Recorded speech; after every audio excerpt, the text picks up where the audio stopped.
Thanks very much, Jacqueline. I want to thank you, thank my panelists also for making the time, for being available.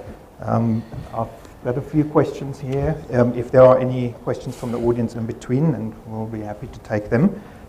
Conscious of time, so maybe just start with the first question.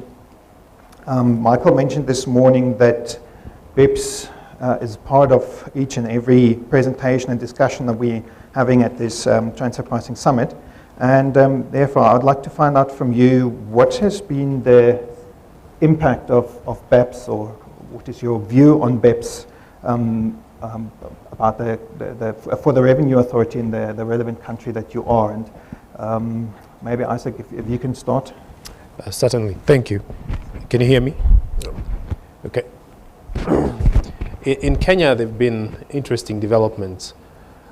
The finance bill for the current year actually contains a revision to the definition of the permanent establishment, so that it includes concept of management and control. So that already addresses Action 7 in terms of legislation, which is interesting because perhaps many of us thought we would have to see BEPS first endorsed by the OECD and then countries start changing their legislation. But you can see Kenya has already dealt with that. And going back to the previous presentation, then there's the issue of the effective date, probably going back to the date of the budget or whenever it's gazetted. Kenya Revenue Authority have also reliably informed us that they participated in the roundtable with BEPS and gave their comments, and those comments are part of the, I think it was a G20, the working group that spoke to developing countries, probably held in South Africa. So their content was already given. That document prioritizes the areas that different countries are looking at. KRA said that their most pressing issue is actually the use of intangibles to get around BEPS.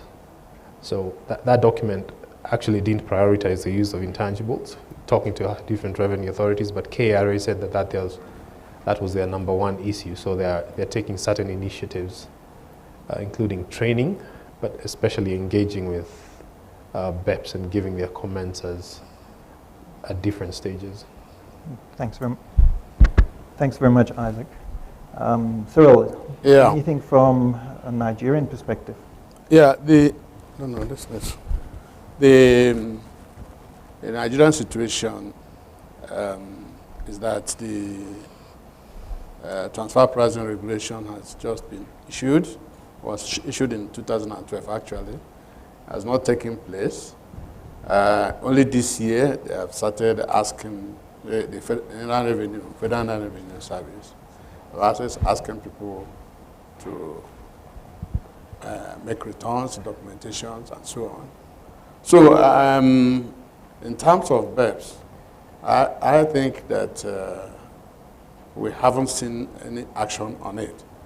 But on my own view, I think that it is a controversial issue. It's something that we need to really study very hard, study very well. And from what has been said throughout today, it's not an easy matter. It's not a thing that we can just cross through like that. So I think that